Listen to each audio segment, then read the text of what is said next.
el doctor Aníbal Gaviria Correa, exalcalde de Medellín, exgobernador de Antioquia, quien tuvo una gran participación en este proyecto. Doctor Gaviria, cuéntenos para usted qué es Hidroituango. Hidroituango es un sueño de generaciones. Es el proyecto hidroeléctrico más grande de la historia de Colombia. Es el proyecto hidroeléctrico más grande de la historia de EPM. En Hidroituango todos los números son grandes. Aprovechando que está con nosotros, queremos preguntarle por dos cosas. Una, son esos hitos importantes de toda esta historia. Y la otra, que usted nos diga cuáles fueron esos personajes relevantes que hicieron realidad Hidroituango S.A. Sí, yo creo que es del doctor Tejada, que fue fundamental, junto con otros ingenieros, que tal vez no recuerdo exactamente su nombre, el doctor Chiquito, Lucio Chiquito, fundamentales en el inicio de llevar la idea a proyecto. Y de ahí nos vamos en la memoria a el gobierno en la gobernación de Antioquia del doctor Álvaro Uribe Vélez. Allí se volvió otra vez ya a hablar más intensamente del proyecto, se avanzó en las proyecciones y en las acciones necesarias para continuar hacia adelante.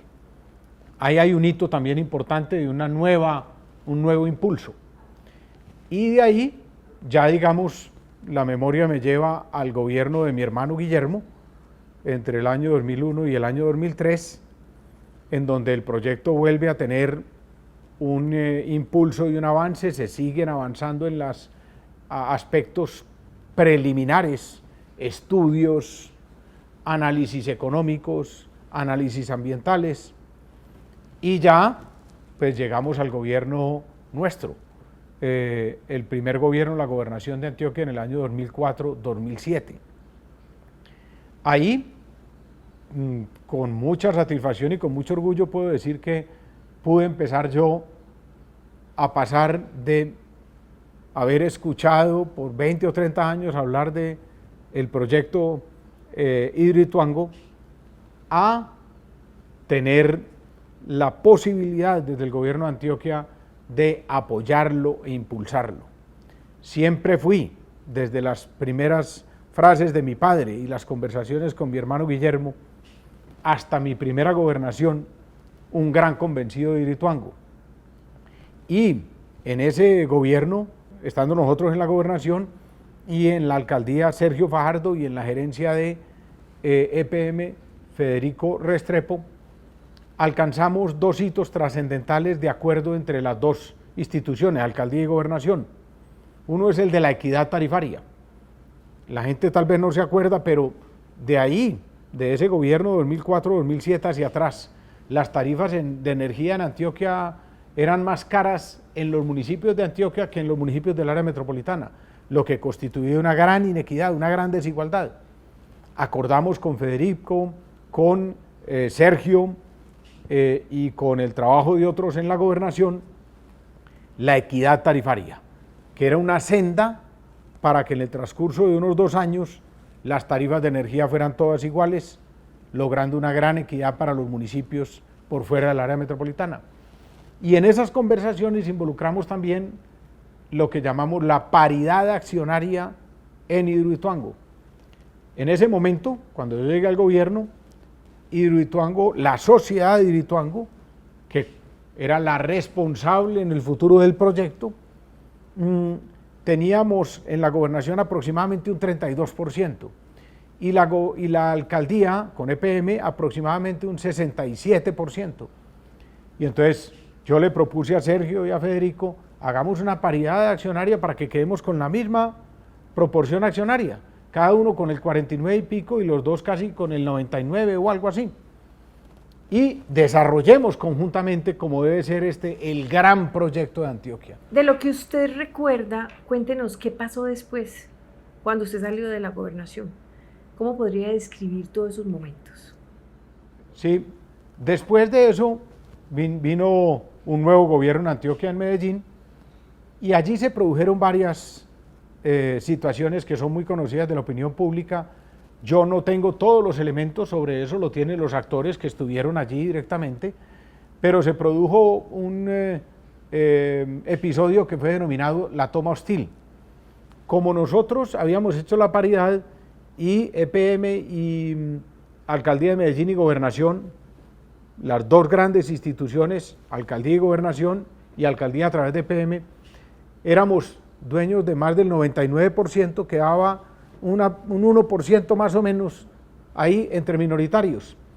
Y en una actuación, repito, sobre la que no tengo todos los elementos, la Gobernación y el IDEA adquirieron la mayoría de esa minoría y lograron con eso tener más del 50% y por tanto el control de la sociedad Hidroituango. Eso fue un remesón, eso tuvo quienes lo aplaudieron y quienes lo criticaron, pero después de eso, y ya teniendo el control la Gobernación y el IDEA, en ese gobierno se produjo un segundo hito que también fue muy controversial, y es que se informó o se filtró a la opinión pública que se iba a sacar a licitación el proyecto para su construcción y operación. Se habló inmediatamente y se especuló mucho de las diferentes firmas que iban a entrar en esa licitación y se hablaba de que muy seguramente lo ganarían posiblemente una u otra firma china. En ese momento muchas personas en Antioquia nos opusimos a ese paso. Y en el caso mío estábamos convencidos de que el proyecto debería ser desarrollado, como siempre lo dije y como siempre lo pensé, por las dos grandes instituciones en llave, Antioquia y Medellín, y por EPM, que es el que tiene toda la experiencia y toda la capacidad.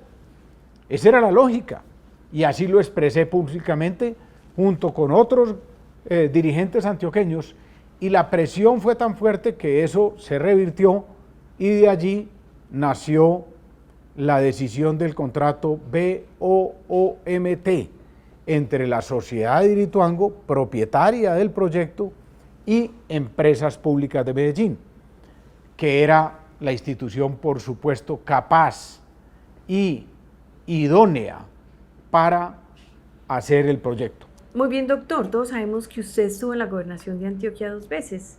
Cuéntenos, cuando volvió en esa segunda gobernación, ¿cuál fue su papel para retomar nuevamente el proyecto? Estando ya como exalcalde y exgobernador, se produce la contingencia de Hidroituango.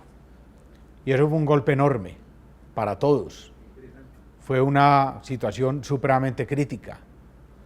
Pero yo quiero ser muy enfático sobre algo acerca de la contingencia. La contingencia fue algo muy duro. La contingencia de su tipo, de cualquier tipo más grande que haya tenido el país, y por supuesto que haya tenido EPM y Antioquia y Medellín.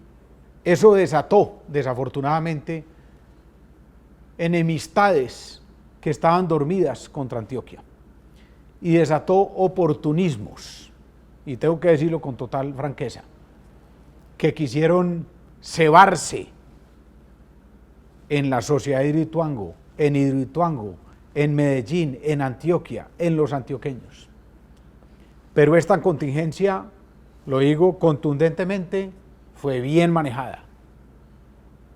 Y la historia lo demostró y lo está demostrando. Y fue bien manejada por los diferentes actores que hemos tenido la responsabilidad de estar involucrados en ella de una manera u otra.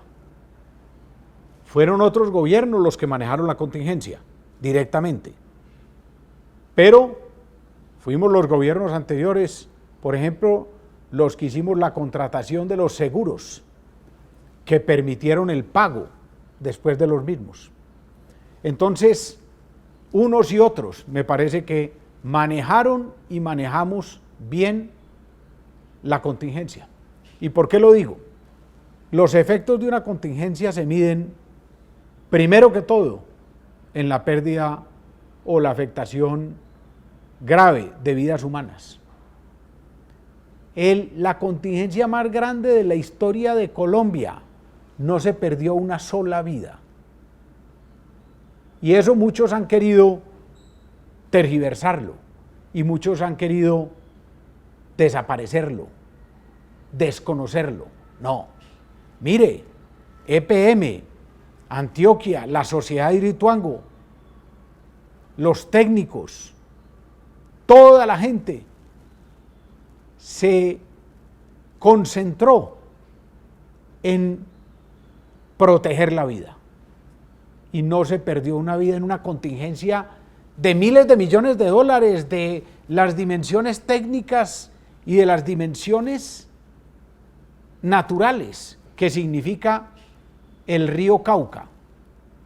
Usted compara con miles de contingencias en el mundo similares y muchísimo más pequeñas, y ha habido cientos, miles, decenas de pérdidas de vidas humanas. Primer gran resultado. Segundo, una contingencia se mide en el fracaso del proyecto y el proyecto no fracasó. Así muchos quisieran que hubiera fracasado. Así muchos le declararon un fracaso futuro. Hoy el tiempo nos da la razón y el proyecto está en pleno funcionamiento y el proyecto es fundamental para Colombia. Si Hidroituango hoy no existiera, como algunos quisieron y algunos propusieron, el país no tendría la energía necesaria para estar funcionando. La contingencia que posiblemente se dé en el futuro por fallas en toda la planeación y la ejecución de los proyectos energéticos en estos 4 años del actual gobierno nacional podría haber sido anterior, podríamos estar ya en ella si no existiera Hidroituango. Y el tercer gran punto, y sobre este quiero también hacer un énfasis muy fuerte, es que una contingencia se mide en la plata que se perdió. Y aquí la plata que se perdió fue mucho menos de la que muchos auguraron. ¿Por qué? Porque se pagaron los seguros. ¿Y por qué se pagaron los seguros? Por 2 cosas fundamentales. Primero, porque estaban bien negociados, bien contratados, bien planeados. Y segundo, porque lo que sucedió estaba cubierto por los seguros y no fue algo que se hizo mal, porque si no los seguros no hubieran pagado, ni que se hizo mal técnicamente, ni que se hizo mal financieramente, ni que se hizo mal desde el punto de vista ético. Por eso pagaron los seguros, porque los contratos que nosotros, nuestro gobierno y otros gobiernos como el del doctor Alonso Salazar en la alcaldía de Medellín habían estructurado, blindaban al proyecto por más de 14 billones de pesos.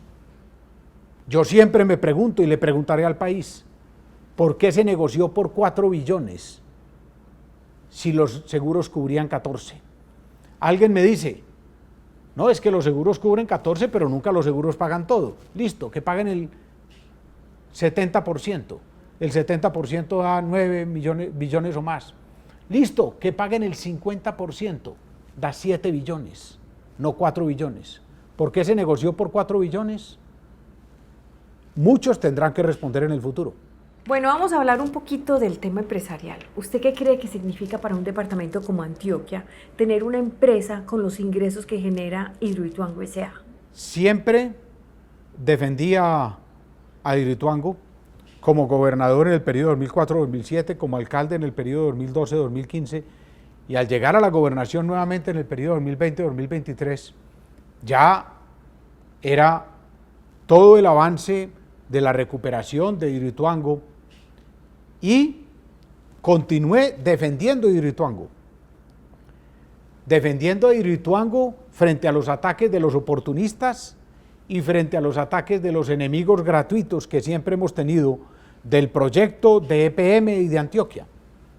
Y en esa defensa me tocó como gobernador de Antioquia, proponer un acuerdo entre la sociedad de Hidroituango y EPM para evitar una demanda que necesariamente se tendría que poner si no existía ese acuerdo para defender los intereses de la sociedad de Hidroituango y de sus socios, Gobernación, IDEA, EPM, Alcaldía.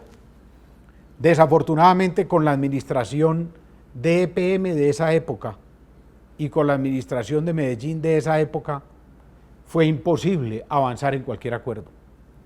Y como fue imposible avanzar en ningún acuerdo, pues como gobernador de Antioquia y como mayoritario en la sociedad de Hidroituango, decidimos avanzar en el Tribunal de Arbitramiento.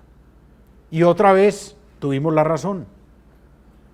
En el año 2021, en agosto, iniciamos la demanda y la instalación del Tribunal de Arbitramiento, convencidos de los argumentos. Y el 7 de diciembre del año 2023, ese Tribunal de Arbitramiento falló a favor de la sociedad de Hidroituango. Ahí yo debo hacer un gran reconocimiento de todo el equipo de la sociedad de Hidroituango, que trabajó en una forma muy unificada y muy para defender los intereses de la sociedad de Hidroituango.